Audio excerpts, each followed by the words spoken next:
আচ্ছা, আমরা যারা পসে কাজ করেছিলাম উইথড্র দেওয়ার জন্য যেটা করতে হবে আমি স্টেপ বাই স্টেপ দেখাবো, ঠিক আছে? আর এইখানে টেলিগ্রামে এই এমএমআর এক্সপার্ট চ্যানেলে যত নতুন নতুন অফার বলো আর প্রজেক্ট বলো সব এইখানে শেয়ার করি, পেমেন্টের আপডেট বলো সব এইখানেই শেয়ার করি সবার ফার্স্ট।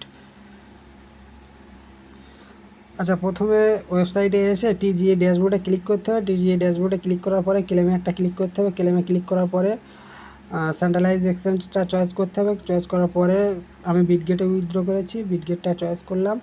করার পরে ইয়েস আই ডুই ক্লিক করলাম। আই ডুই ক্লিক করার পরে বিটগেট ইউজার নেমটা দিলাম, মানে বিটগেট ইউজার আইডিটা দিলাম। তারপরে বিটগেট ওয়ালেটে এসে অ্যাড ফান্ডে একটা ক্লিক করে ডিপোজিটে ক্লিক করে পস লিখে সার্চ করতে হবে। পসটার ডিপোজিট অ্যাড্রেসটা কপি করতে হবে, কপি চিহ্নে ক্লিক করে তারপরে এইখানে উপরে ইউজার আইডি আর নিচে অ্যাড্রেসটা দিয়ে কন্টিনিউ একটা ক্লিক করতে হবে। কন্টিনিউ ক্লিক করার পরে ফের কন্টিনিউ ক্লিক করতে হবে, ফের কনফার্মে ক্লিক করতে হবে। কনফার্মে ক্লিক করার পরে ফিনিশে ক্লিক করলে এটা উইথড্র রিকোয়েস্ট হয়ে যাবে, ঠিক আছে?